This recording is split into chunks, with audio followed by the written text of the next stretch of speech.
Hello and welcome to episode 2 of SporTales with me, Nikhil Naz, on Sports Today. Firstly, thanks a lot for all the love that you gave us on episode number 1 that I made on my meeting with MS Dhoni and shared with you all those interesting details and facets about his life. And thanks, as I said, for showering your love on that particular video. Continuing with that series of telling you various sports stories based on my experience, having traveled and being there for one of those landmark, moments or occasions. In this particular episode, I'm going to talk about the 2004 Test match between India and Australia that was played in Nagpur. And the reason I've picked to tell you this story is because, it's going to be India-Australia Border Gavaskar Trophy starting in a few days' time. But most importantly, that test match will also be played in Nagpur, the same venue that I'm talking about, where the infamous 2004 test match between India and Australia was played. And I was there in 2004 covering that test match from the ground. So I'll try and share the story, a bit of background about it and what all went down at that time. And why is it that even so many years later, despite the fact that India lost that test match, we often talk about that particular episode. So what happened in that test match? Keywords of that test match that people would remember: Sourav Ganguly, the Nagpur pitch, Shashank Manohar, Jagmohan Dalmia. These are the key characters. Andrew Lepus, by that extension also. Some of those key characters that were present there in that particular test match. Andrew Lepus because he was the physiotherapist with the Indian team.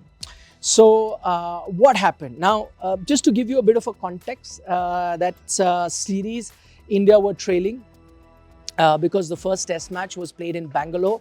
If you remember, that was Michael Clarke's debut test match. He got 100. And Australia won that test match in Bangalore. So India were trailing 1-0. The next test match was in Chennai, and that was a draw. So the third test match, the series hinged on that. If India went on to lose that test match, India would have lost the series, and with that record of 35 years of not registering a loss against Australia at home, that would have been shattered. You all remember Steve Waugh used to call it the final frontier. They came very close, specifically in the series just before that in 2001, but from there on India made a comeback. So the Indian team had that belief that we had done it a few years ago, a comeback, despite almost on the verge of losing the series in 2001. And now we're in a similar position. We may have lost the first test, the second was drawn, but if you win the Nagpur test, we could come back. But what happened in Nagpur was that the news had already started filtering in that the pitch that was going to be given to India in Nagpur was going to be a green track.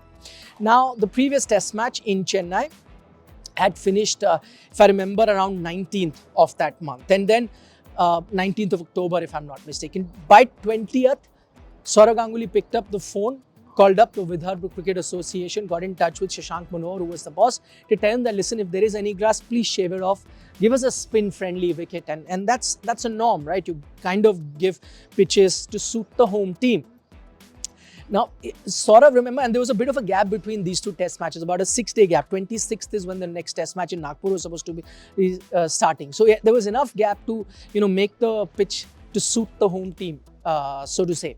But none of that happened. When the Indian team even arrived in Nagpur, they saw a green track. They wanted that to change. Now, no surprise why they would have wanted that to change, because in the Bangalore test, 16 out of the 20 wickets that India took were taken by spinners. In the next test match in Chennai, 18 out of the 20 wickets that India took were taken by Indian spinners. So when you knew that Indian spinners had taken so many wickets, you clearly wanted the track in Nagpur to assist the Indian spinners. But that wasn't happening. Sourav Ganguly tried a lot, but that track remained green even on the eve of the game. Now, what happens is the interesting bit of the story. So what happened, I'll tell you. On the eve of the story, there was some sort of rumors that, Sourav Ganguly is not happy with a lot of grass. He may or may not play in this test match. So I remember going to that press conference on the eve of the match, and I remember the Indian team practice session. Sourav Ganguly practiced there, and there were certain doubts about his fitness. He had got a thigh injury in the first test match in Bangalore. I think it was day 1 or day 2 of that Bangalore test match. He had a thigh injury, and the Indian team or the support staff had been monitoring him all this while. Now, because there were rumors that he might miss the test match, so the focus had gone back on Saurav Ganguly, a captain's injury. So he practiced on the eve of the test match. It was an extended practice. All of us in the media saw it, and he seemed to be having no sort of injury. Maybe still hoping that the grass would have been shaved off by the time the test match happens in the next day. Now, next day of the test match, and I was, going to do a report live on television. So I was outside the stadium, outside the main gates doing the test. And I remember the anchor in the studio asking me that, the rumors Saurav might play, might not play. And I gave an answer that there's no chance Saurav Ganguly is going to be playing, because I saw him practice. He's looking absolutely fit. A specific question was asked in the press conference on the eve of the game that, how's your injury? Saurav had come in. He said, no, my injury is absolutely fine. I have no issues. All of that was said. So with firm belief, I had, reported to my audience that no, Saurav is playing. He practiced. He even said that he's going to be playing. Just as I finished my live and I was heading towards the press box to go and see the toss and then the test match was going to start, I got a call from my office, another fellow reporter saying that, listen, good chance that Saurav is not going to be playing. And I said, no, I've just said it on the live report that Saurav is going to be playing. He's absolutely fit. He said, no, just watch out. Sure enough, I reached the press box and I can see the two captains come out for toss. And guess what? Who's wearing the Indian blazer coming out for toss? It was Rahul Dravid. And there was, people talking in hush tone. There were murmurs all around in the press box. People talking about, "Lord, this has happened. This is a big story." You started reporting. If you're a print reporter, you started calling your office. If you're a television reporter, reporting that Saurav hasn't come out to bat. So there was this big hangama, and the grass on the pitch was exactly the way it had been in the days. So the grass hadn't been shaved off, and then people started adding 1 + 1 and coming to conclusion that clearly Saurav as captain wasn't happy, so he's pulled out. Now at the end of the first day's play, Andrew Lepus, as I said, the Indian physio, came out for the press conference. No player came, physio came, because everyone knew the maximum amount of questions that anyone will be asking would be on Saurav's injury. And I was in that press conference, and it was my question. I in fact asked. So there was first question about the injury, and Andrew Lepus gave a comment that, listen, there was some sort of liquid that we found in his hip area. And so we did a fitness test on the morning of the match, and we found that he's not fit enough to be playing, and that's why he's not playing. And then this was a specific question that I asked Andrew Lepus following that, listen, we were here yesterday, and I specifically asked that whether he's fit or not. And since then, Saurav hasn't practiced. So where did he get this injury from? Like, can you get injured like that just lying in the bed? Can you do that? It was a bit of an aggressive question. It was a much younger me at that time as well. So I asked that question, and Andrew Lepus said, no, I have no comments to offer on that. Because as I said, it was a big story at the time. As things turned out, the test match went in Australia's favour. I think India were bowled out for 185 in the first innings, 200 in the second innings, and 340 odd runs was the winning margin by which Australia won, which was massive. Many years later, if you spoke to Australian players, even then Australian players had come out and spoken about it. And many years later, also when you came and spoke to Australian players, they said that they couldn't believe their luck that they were given a pitch, which was so Australia-like. Matthew Hayden has written about it in his book. Adam Gilchrist also came out and spoke about it. I remember Matthew Hayden calling it like a Gabba-like pitch, and they couldn't believe their luck that in India, they would have gotten a pitch like that. Just to give you now the juicy bit, the background, the politics behind why that pitch was like that in the VCA stadium. Remember, it was the old stadium in Nagpur, not the new one, the VCA stadium, the old stadium. This is where the test match happened. And why was the pitch left green? The background to that is the BCCI election of 2004. And very interesting election. The two rival factions at the time was Sharad Pawar, who was contesting the election, and Ranbir Singh Mahindra, a candidate backed by Jagmohan Dalmia.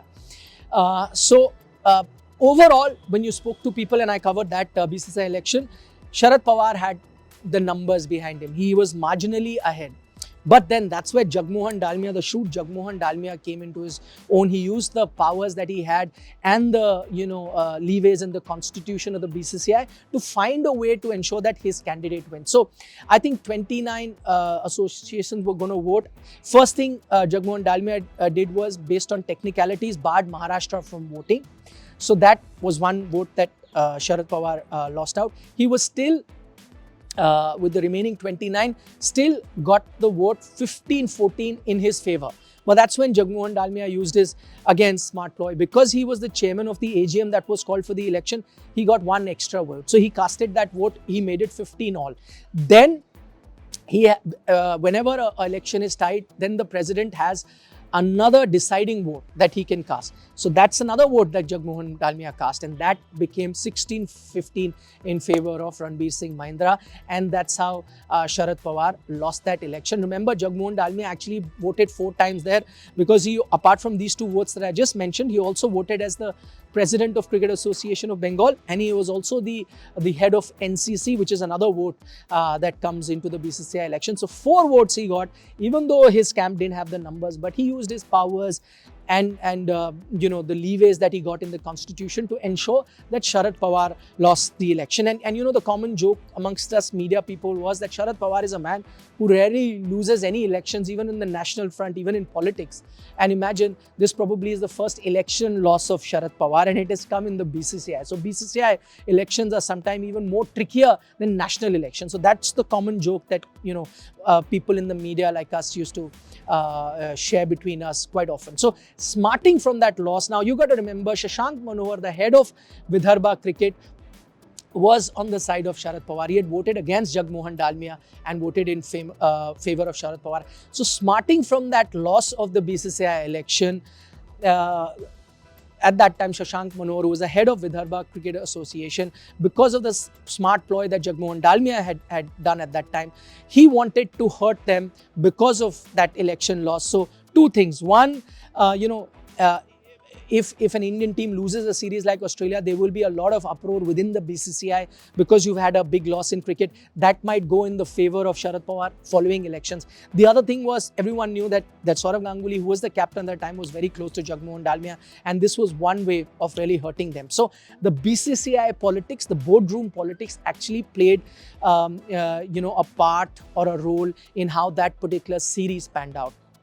And as I said, eventually India went and lost that test match, lost the series to Australia after 35 years at home. And then, the after effects was that media questioned Shashank Manohar. And I remember when he was said that, you could have removed the grass, you tampered with the pitch. And I remember he used the word, he said, no, this is all rubbish. I have given a sporting wicket, and I've given a sporting wicket based on the resolution that we had passed in the BCCI in 2002. That was 3 years ago, because the BCCI at that time had decided and told all state association, we must have sporting wickets, good fast bowling wickets, so that we can do better abroad, because we get fat decks here, it doesn't help our batsmen. So it was decided in 2002. So hiding behind that, he said that, listen, I'm just following the board's guideline. They said you want sporting wickets, so I gave a sporting wicket. Kishore Pradhan, I remember, was the curator of Vidarbha, and Saurav Ganguly pleaded with him many times, but of course Kishore Pradhan, the curator, followed his boss's order, which was Shashank Manohar at the time. And India went and lost that test match, primarily because of the bowling of Glenn McGrath and Jason Gillespie that ran through the Indian batting lineup. Of course, India had a few other factors as well. They were not best prepared. The famed Indian middle order of Sachin, Lakshman, Dravid weren't in great form. India was tinkering with his openers. I remember they had Akash Chopra, Sehwag open, and then for the next test match in Chennai, they got Yuvraj Singh to open alongside Virender Sehwag. He failed in the first innings. Second innings, he was unbeaten. The match ended in a draw. Then the third test match, they brought back Akash Chopra, dropped Yuvraj Singh. So, of course, there was a lot of uncertainty there as well. And it wouldn't have done any great confidence to both those players. So, all of that put together, it was one of the lowest phases in Indian cricket. And from there on, I mean, also, a lot of things unfolded after that in terms of Saurav Ganguly's captaincy going forward. 2005, a new coach came in Greg Chappell, and then Greg Chappell and Saurav Ganguly stay, if you all know. So those were the last few months of Saurav Ganguly, the Test captain that we saw, and many believe that the downfall started from that particular Test match. While he was right to be aggrieved, but maybe he also lost a bit of confidence of his players when they saw him pull out of a Test match on the eve of the game because a fast bowling track had been left. So all of those things happened. I think 4 years later, there was a similar controversy that happened at the Motera ground in Ahmedabad, where Anil Kumble was the captain, and he wanted a spin-friendly track, but he didn't get. Dheeraj Prasanna was the curator at that time, and he refused to make the pitch according to the Indian captain. So a similar situation happened 4 years later, but these situations are very rare in Indian cricket on the whole. So that was that controversy, the infamous Test match of Nagpur in 2004, and as I said, since I was there, I could share all the behind the scenes details with you guys and help you understand what really went down at that time. I hope you enjoyed this video just like you enjoyed our previous one. If you did, it would mean a lot to us if you press the like button and share it with your other sports loving friends. It would mean a lot to us. Thanks so much for watching, and don't forget to subscribe to Sports Today.